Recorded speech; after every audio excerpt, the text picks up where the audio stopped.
Ketika Alkitab untuk khotbah adalah daripada Kejadian 3 ayat 17 hingga 18. Firman-Nya kepada Adam, kerana engkau menurut kata istrimu, lalu memakan buah daripada pokok yang telah kuperintahkan kepadamu, jangan engkau makan buahnya, maka terkutuklah tanah kerana engkau. Engkau akan bersusah payah mengerjakan tanah dan memakan hasilnya seumur hidupmu. Tanah akan menumbuhkan duri dan onak untukmu, dan tumbuh-tumbuhan di padang akan menjadi makananmu. 사랑하는 성도 여러분, Saudara dan saudari yang saya kasihi dalam Tuhan Yesus, semua anggota Mami dari Gereja Cabanan dan Gereja Tempatan, penonton GCN dan semua anak Tuhan yang menghadiri ibadat ini dalam talian. Ini ialah penjelasan tentang Kejadian sesi ke-78. Dalam khotbah yang lalu, saya telah selesai menjelaskan kutukan yang dikenakan oleh Tuhan ke atas Hawa dan ular. Sekarang akhirnya tiba masanya untuk kita meneliti apa yang berlaku kepada Adam. Firman diucapkan kepada Adam terdapat dalam Kejadian 3 ayat 17 hingga 19. Pertama, dalam Kejadian 3 ayat 17 kita mendapati firman-Nya kepada Adam, kerana engkau menurut kata istrimu, lalu memakan buah daripada pokok yang telah kuperintahkan kepadamu, jangan engkau makan buahnya. Haruskah seorang suami mendengar kata istrinya atau tidak? Ya, anda harus. Tapi anda harus mendengar dengan kebijaksanaan. 안 들어야 돼요? 예? 예? 분별해서, 예, 옳은 말씀입니다. 분별해서 드려야 됩니다. 진리가 아니면 듣지 말아야 되고, 진리 안에서는 들어야 됩니다. Antara suami dan isteri sekalipun, anda tidak boleh mendengar perkara yang tidak benar, tetapi harus mendengar apa-apa yang benar. Jika kata-kata isteri anda adalah benar, dengarlah. Jika tidak benar, jangan mendengar. Jika kata-kata suami anda adalah benar, dengarlah. Jika tidak benar, jangan dengar. Oleh itu, Alkitab juga mengajar kita supaya saling mengelayani dalam Tuhan. Jika sesuatu adalah benar, kita harus mengikutinya. Jika tidak, kita tidak boleh melayani atau mengikutinya.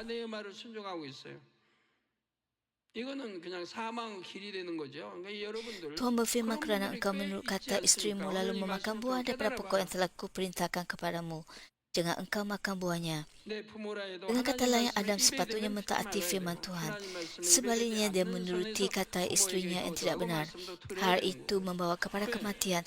Banyak antara anda juga pernah menghadapi situasi yang serupa. Marilah kita memahaminya melalui khotbah pada hari ini. Jika ibu bapa anda menentang firman Tuhan, anda tidak boleh menuruti kata-kata mereka. Walau bagaimanapun, selagi hal itu tidak bertentangan dengan firman Tuhan, anda harus menghormati mereka dan mendengar kata-kata mereka. Kenapakah kita perlu melakukannya? Siapakah pemimpin tertinggi kita? Tiada siapa yang lebih tinggi daripada Tuhan yang Maha Kuasa. Oleh itu, kita mesti mentaati firman Tuhan terlebih dahulu. Kerana engkau menurut kata istrimu, lalu memakan buah daripada pokok yang telah kuperintahkan kepadamu, jangan engkau makan buahnya. Demikianlah firman Tuhan. Tuhan dengan tepat mengetahui apa yang telah dilakukan oleh Adam dan bagaimana dia melakukannya. Pertama, Tuhan menentukan dosa Adam dan berkata, engkau telah memakan daripada kuperintahkan engkau makan. Kemudian dia menjelaskan keadaan dosa itu dan berkata, engkau menurut kata istrimu. Tuhan kita sangat teliti. Dia mengetahui isi hati, pemikiran, kata-kata dan perbuatan setiap manusia sejelas dia melihat telapak tangannya sendiri. Oleh itu, tiada siapapun yang dapat berasa diperlakukan dengan tidak adil di hadapan penghakiman Tuhan. Tuhan menghakimi segala sesuatu dan tepat menurut keadilan. Tuhan Yesus mengetahui sifat Tuhan Bapa dengan baik. Dia berkata dalam Matius 6 ayat 4, Bapamu yang melihat amalmu yang tersembunyi itu akan memberikan ganjaran kepadamu.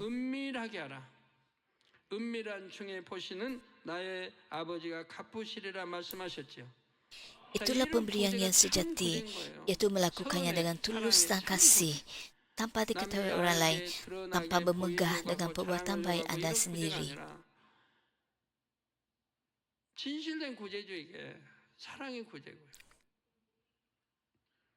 Dia juga berkata dalam Matius 12 ayat 36, Aku berkata kepadamu, pada hari penghakiman setiap orang harus mempertanggungjawabkan setiap katanya yang tidak sewajarnya dituturkan. Tidak kira apa-apa pun yang anda katakan, adakah anda akan berkata kemudian, itu hanya gurauan? Tidak boleh begitu. Tidak kira orang yang suka bergurau sering juga pandai berbohong. 농담 잘하는 사람은 대부분 거짓말이 참이 안 나오죠. 참이라 해도 진실되게 해야 되는데 농담은 반 Separuh 거짓말인 daripada 거예요. gurauan merupakan pembohongan. Hal ini bermaksud bahawa setiap perkataan tidak berguna yang anda ucapkan pasti akan dihakimi pada hari penghakiman.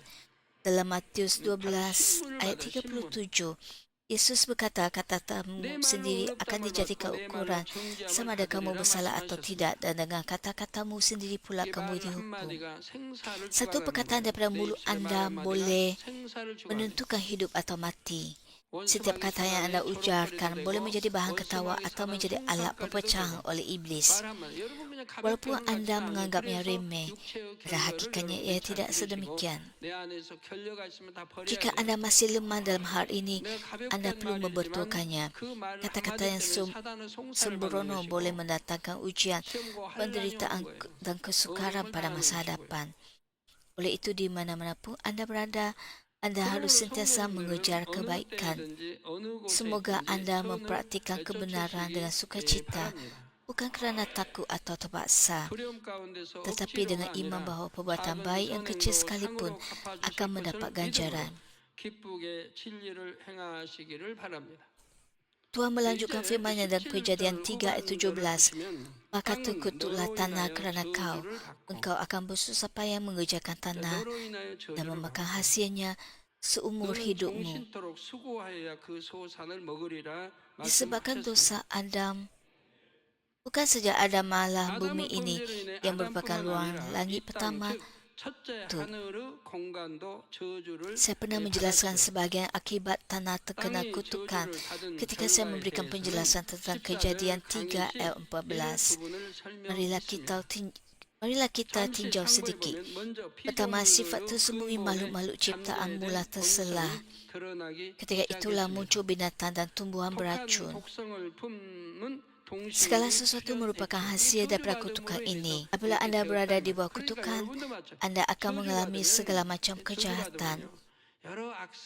Anda mendapati pelbagai kejahatan, kuman dan benda lain bertumbuh di dalam tubuh anda. Apabila anda dikutuk, Tuhan berpaling daripada anda dan malaikat-malaikat yang melindungi anda juga menjauh daripada anda. Kemudian syaitan mula menguasai hati dan fikiran anda, lalu membuatkan anda membangunkan pemikiran jahat dan hati yang jahat. Anda akan salah faham terhadap perkara kecil, berasa tidak selesa, cepat berasa jengkel dan menjadi pemarah. Semua jenis kejahatan mula keluar dari diri anda. Jika ada sesiapa yang berada dalam keadaan seperti itu, segeralah bertaubat dan mengaku dosa, berpuasa dan mencegah perkara tersebut daripada berakar dalam hati. Sebenarnya banyak anggota gereja ini kini sedang melangkah masuk ke dalam alam roh melalui kebaikan, kasih dan kebajikan. Oleh itu, bagaimana mungkin kita memilih arah yang bertentangan? Jika keadaan ini berterusan, hasilnya sudah jelas. Oleh itu, marilah kita taat kepada Tuhan. Selanjutnya muncullah binatang dengan rupa yang mengerikan, seperti yang berduri. Selain itu, muncul juga mikroorganisme penyebab penyakit. Sebelum itu, tiada satu pun binatang yang dengan sengaja mencederakan binatang lain. Segala sesuatu berjalan dengan indah dan harmonis.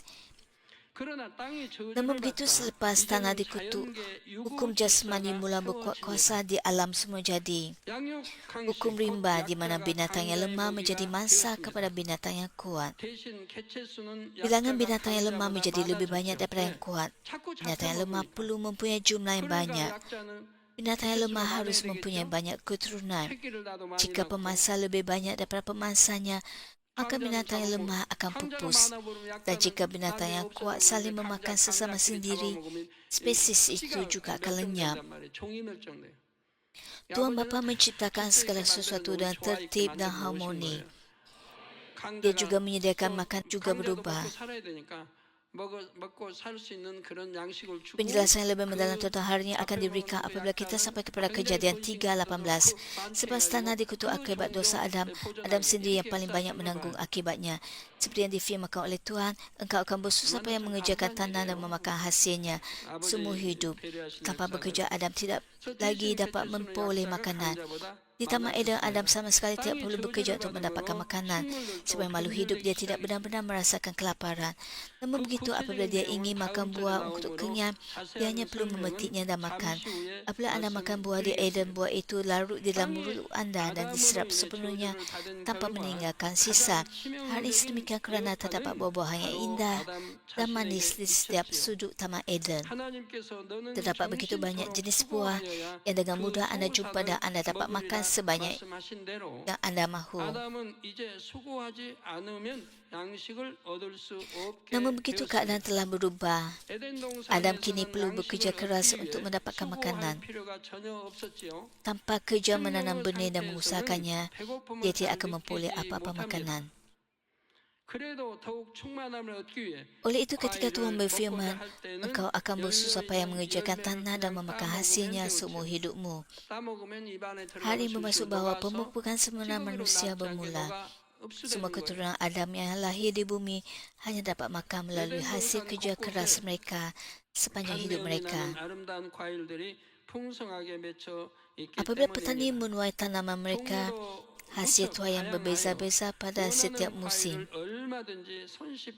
Ada petani yang menuai dengan berlimpah-limpah dan ada juga yang meskipun bekerja keras hanya mendapat sedikit hasil kerana bencana alam. Hal yang sama juga berlaku dalam semua aspek kehidupan.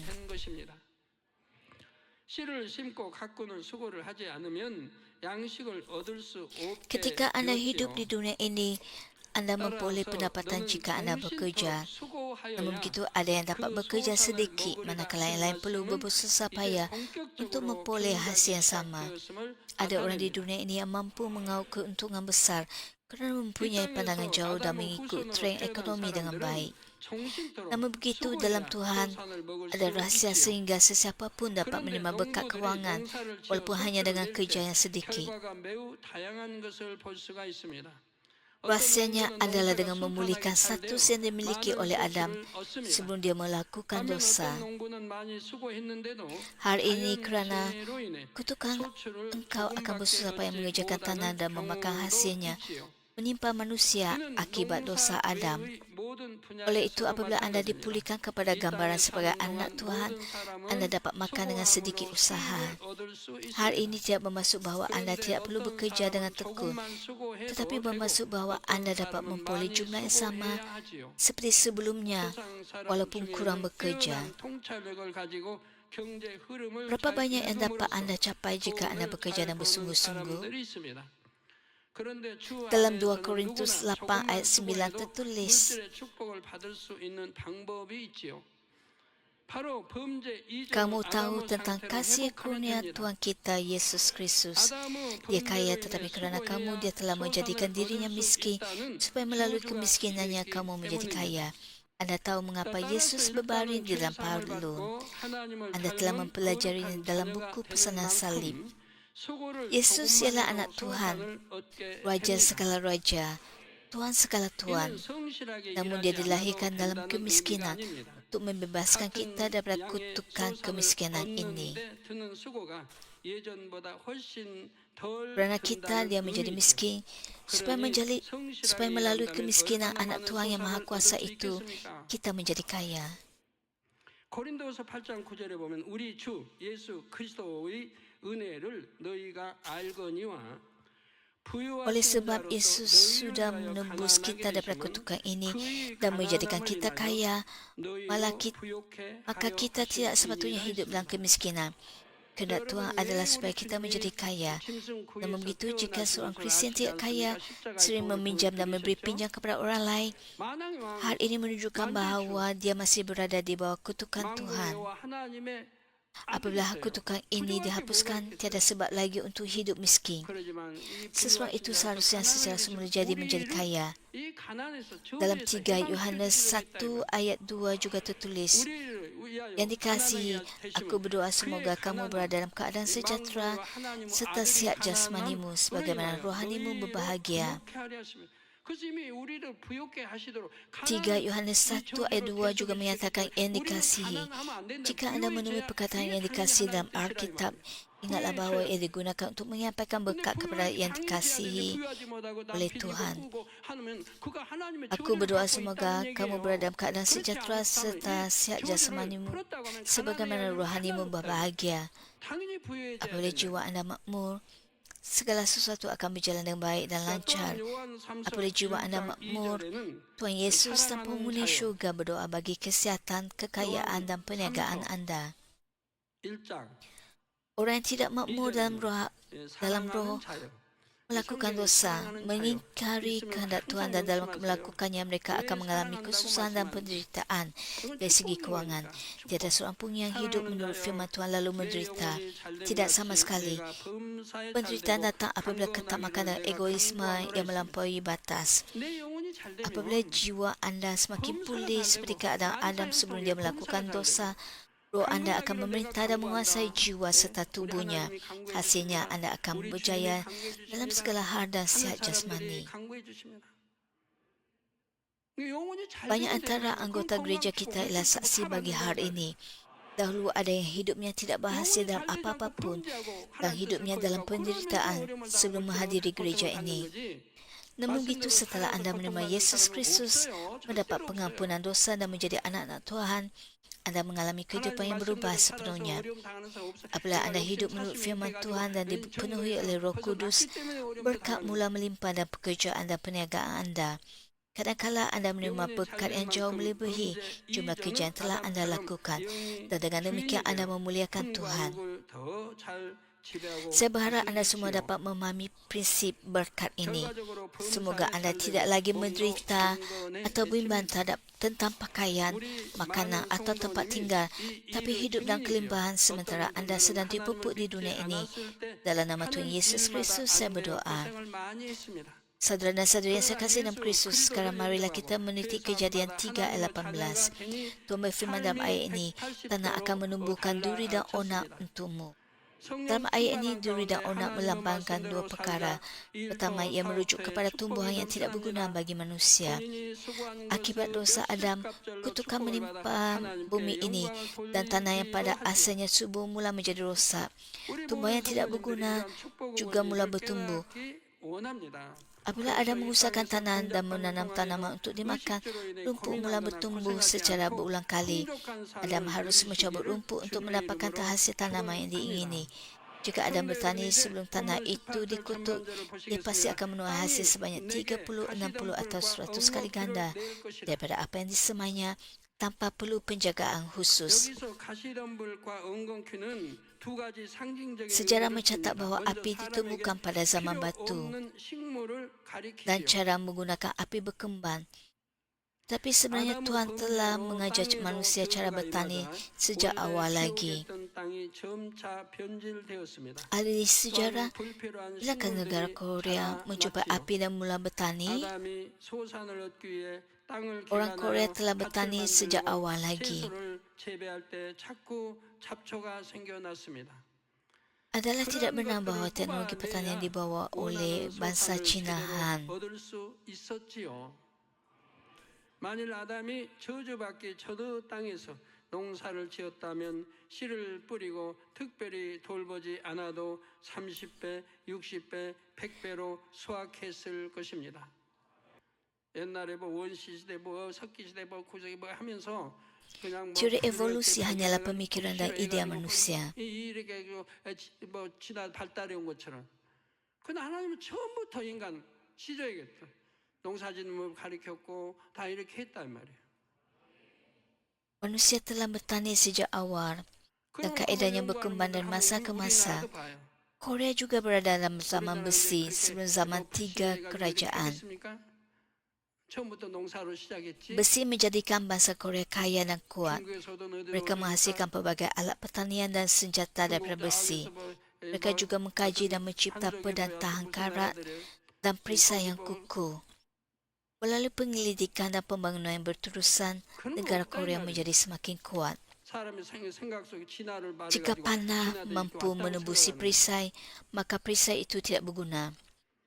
Oleh itu, 70이 rakyat 더 Korea 해감에 따라서 berusaha 이제 menyelidik 발달해 dan 가는 mencipta 거죠. mata panah yang dapat menembusi 옛날 우리 perisai. 삼국시대 이전의 문명은 Dengan cara 철의 ini, negara 문명처럼 Korea menjadi lebih kaya dan 철을 berkuasa, 잘 serta 다스리면 para 나라가 penyelidik berterusan 부강해지거든요. mengkaji dan mencipta 삽도 pelbagai alat 만들죠. besi. 곡괭이도 만들죠. 농사를 잘 지을 수 있잖아요. 또 왜 침략이 오면 칼이 있죠, 방패가 있죠. 칼도 옛날에는 그냥 탁 하면 쇠 부딪히면 부러져 버리니까 이런 거로 싸울 수 없잖아요. 그럼 어떻게 계속 연구해가지고 부러지지 않는 칼. 또 화살을 쏴도 갑옷을 뚫지 Sudah 않는 tentu 갑옷. tidak ada keperluan untuk 이런 걸 mengusahakan tanah dengan susah payah 연구하는 semasa 그런 Adam 사람들은 mula 나라에서 구대를 bertani. 해줬고 이런 나라가 부강해지는 거예요. 갑옷 다 입는다 해도 Tanah pada 그냥 waktu itu 얇은 sangat subur dan bersih tanpa 화살에 rumput. 그냥 갑을 뚫어버릴 Selepas 수는 bumi dikutuk, 없잖아요. tumbuhlah 화살에 semak 뚫리긴 하지만 belukar, 그래도 duri, 갑옷이 든든하면 dan rumput yang 웬만한 tidak berguna. 화살에는 안 뚫린다. 생명 구할 수 있다. 아니면 힘 있는 사람이 아니면 Untuk 힘이 약한 mendapatkan 사람이 쐈다고 makanan, 날아와가지고 Adam 겨우 perlu 박히기만 mengusahakan 하면 tanah. 그 생명은 살 수 있고 Oleh itu, duri dan onak melambangkan 그러나 rumput dan 강한 semak 활촉에다가 belukar yang menjadi 강한 halangan 이런 kepada 거, pertanian. 나 이런 거 갑옷이 또 강하고 나 이러면 또 칼 Duri dan 창력으로 onak secara rohani melambangkan kejahatan yang mula 그만큼 bertumbuh dalam 나라가 hati 지킬 수 있고 Adam. 부강해질 수 있는 거 힘이 Sebab 있으면 Adam 힘이 있는 berbuat 나라가 dosa, 돼요. tidak ada kejahatan dalam hatinya. 늘 Yang ada hanyalah 연구하고 pengetahuan roh. 연구하고 계속 Namun begitu, 세월면서 setelah Adam 점점 berbuat 강해진 dosa, kejahatan telah 철로 이제 tertanam dalam 만들게 hatinya 그것이 나오게 되는 dan 거죠. bertumbuh seperti duri dan onak. 자, 물론 Dalam 그때는 perumpamaan 농사를 tentang 지을 ladang 필요가 yang 없었지요. disampaikan oleh 다만 Yesus, 그만큼 땅이 비옥했고 ada benih yang 잡초도 jatuh di antara 없었다는 duri, 의미입니다. dan duri itu tumbuh 그러나 bersama 땅이 benih itu 저주를 받은 lalu 후에는 menghimpinya. 불필요한 잡목, 잡초들이 Demikian juga 생겨났습니다. apabila 생산을 kejahatan 얻기 yang 위해서는 diumpamakan seperti 반드시 duri dan 땅을 onak 개간하는 작업이 bertumbuh dalam hati 필요했지요. manusia, ia akan 가시덤불과 menghimpit 엉겅퀴는 rohnya. 이처럼 농사에 방해되는 잡목과 잡초를 상징적으로 표현한 것입니다. 다음으로 Ketika Adam diusir ke bumi ini, Tuhan mengambil sebagian besar nafas hidup daripadanya dan meninggalkan sedikit sahaja. Kemudian ketika bentuk-bentuk kejahatan seperti duri dan onak bertumbuh dalam hatinya, nafas hidup itu tidak dapat bekerja dengan sempurna. Keadaannya juga sama bagi keturunan yang dilahirkan di bumi. Walaupun mereka dilahirkan dengan benih kehidupan, benih itu dikelilingi oleh kuasa badani dan tidak dapat meneruskan kerja kehidupan rohani. Hanya apabila kita menerima Yesus Kristus, menerima pengampunan dosa, dan dilahirkan semula oleh Roh Kudus, barulah benih kehidupan itu dibangunkan dan bertunas. Supaya roh itu berterusan bertumbuh dan berbuah, kita mesti mengikirkan semua duri dan onak dari ladang hati kita. Dengan kata lain, segala bentuk kejahatan mesti dibuang. Hanya dengan cara itu, buah roh dapat dihasilkan dan berlimpah. Inilah kehidupan iman yang sejati. Apakah yang disebut dalam kitab Ibrani tentang hati dan iman? Ia berbicara tentang hati yang tulus dan iman yang teguh. Kemudian apakah yang berlaku setelah mempunyai hati seperti ini? Anda akan mempunyai iman yang teguh. Iman seperti ini berbeza daripada iman orang percaya yang biasa. Inilah iman orang rohani. Tidak ada kepalsuan, tipu daya, kebencian atau pemikiran jahat dalam hatinya. 마음밭에서 가시덤불과 엉겅퀴를 모두 걷어내야 합니다. Oleh itu, ia menjadi iman yang sempurna yang membolehkan berlaku apa yang anda harapkan, seperti yang dikatakan oleh Yesus. 이처럼 마음밭에서 영적인 가시덤불과 엉겅퀴를 뽑아내 버리는 작업이 바로 영적인 개간이지요. 이것이 바로 참된 신앙생활입니다. 그 신앙생활, 참된 신앙생활 이렇게 한다. 이렇게 하다 보면 결국은 히브리서에 나온 말씀대로 뭐가 됩니까? 마음이 뭐가 되지요? 마음이 참마음이 되는 참마음. 히브리서 나오는 Para 참마음. penentuan yang saya kasih, jika anda mempunyai iman seperti ini, maka akan berlaku apa yang anda harapkan. Perkara mustahil akan terjadi dan perkara yang sudah baik akan menjadi lebih baik lagi. Tidak kira betapa luasnya sebuah ladang, ia akan kelihatan tidak berguna jika dipenuhi oleh rumput. Begitu juga dalam ladang hati manusia. Tidak kira berapa banyak kuasa, kemasyhuran atau kekayaan seseorang, jika hatinya dipenuhi oleh ketidakbenaran dan kejahatan, dia tetap tidak berharga di hadapan Tuhan. Oleh itu saya menggesa anda untuk rajin mengusahakan ladang hati anda. Mengapakah anda hidup dalam kesusahan, atau dalam penderitaan, atau dalam kemiskinan? Jika kita menjadi anak-anak Tuhan yang sejati, tidak ada sebab untuk kita hidup miskin. Dalam Alkitab, baik perjanjian lama maupun perjanjian baru, terdapat begitu banyak firman berkat untuk anak-anak Tuhan. Bagi orang yang rohani, sama ada anda membaca perjanjian lama atau perjanjian baru, anda akan melihat jaminan berkat bagi anak Tuhan. Apabila anda masuk ke dalam roh, anda akan menikmati berkat yang berlimpah. Setengah orang menggesa orang lain untuk membaca Ulangan 28 tanpa mengetahui sebab berkat itu datang. Mereka berkata, bagian ini penuh dengan kata-kata berkat, jadi bacalah. Apakah yang perlu kita tahu untuk hidup? Sekadar membaca Ulangan 28 100 kali, maka berkat akan datang? Tidak. Jadi apakah sebenarnya mesej yang disampaikan oleh Ulangan 28? Ia berbicara tentang kesejahteraan jiwa, tentang kita masuk ke dalam roh. Kemudian berkat akan datang kepada kita sama ada ketika kita masuk atau keluar. Berkat untuk memberikan pinjaman tetapi tidak meminjam. Berkat untuk menjadi kepala dan bukan ekor dan sebagainya. Namun begitu jika anda hidup berlawanan dengan firman Tuhan, maka segala jenis kutukan akan menimpa anda seperti penyakit tuberkulosis. Jika anda melakukan dosa yang membawa kematian, maka penyakit yang membawa kematian akan menimpa. Perbezaan antara berkat dan kutukan adalah sangat jelas. Tuhan berulang kali berfirman, orang hidup dalam roh akan diberkati, tapi orang hidup bertentangan akan dikutuk. Mengapakah kita harus hidup di bawah kutukan? Marilah kita hidup sebagai orang yang diberkati dan menuju ke syurga yang lebih baik. Hari ini tidak suka, jadi mengapa tidak melakukannya? Hosea 10 ayat 12 menyatakan, semailah bagimu perbenaran, tuailah kasih abadi, bajaklah tanahmu yang kosong, dan sudah waktunya mencari hadirat Tuhan, hingga dia datang dan menghujani kamu dengan perbenaran.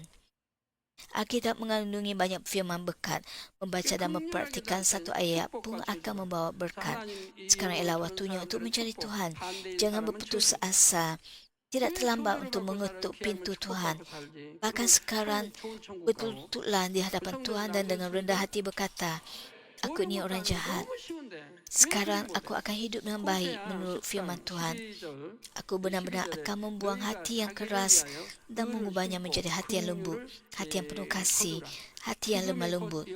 Tuhan Bapa, tolonglah aku. Aku akan berusaha sebaik mungkin untuk berubah dengan cepat. Jadilah rendah hati seperti ini.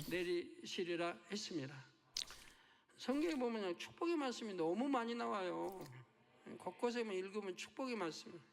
어느 한 점만 붙들고 그 말씀대로만 행해도 축복받게 돼 있는 말씀들이 너무 많이 Bajaklah 나와요. tanahmu yang kosong kerana sudah waktunya mencari hadirat Tuhan. Hingga dia datang dan menghujani kamu dengan perbenaran. Semua firman ini ialah firman Tuhan. Jika anda berpegang padanya dan mentaatinya, semuanya ialah firman berkat. Adakah semua firman ini mempunyai persamaan? Ya, semuanya memerintahkan kita untuk mengikirkan kejahatan, meninggalkan hati yang keras dan membuang segala ketidakbenaran. Baik dalam perjanjian lama maupun perjanjian baru, mesej yang sama. Ketika saya masih seorang Kristian yang baru, saya sangat terharu dan bersukacita apabila mendapati begitu banyak berkat yang tertulis dalam Alkitab. Saya benar-benar menyedari bahawa jika saya berpegang pada firman-firman ini dan berdoa dengannya, berkat pasti datang. Oleh itu, sebelum saya mendirikan gereja saya telah menghafal banyak ayat firman Tuhan. Saya menghafal ayat-ayat yang membawa berkat kepada saya tanpa banyak berfikir. Menghafal dan mempraktikkan satu ayat pun sudah cukup untuk menerima berkat. Namun begitu, anda janganlah hanya menghafal satu ayat.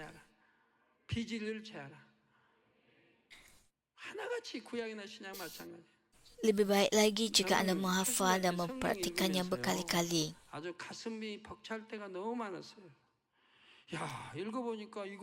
Oleh itu, semoga anda mempunyai ladang hati yang diberkati, yang menghasilkan 9 buah Roh Kudus yang melimpah, dan bukan ladang hati yang menumbuhkan duri serta onak.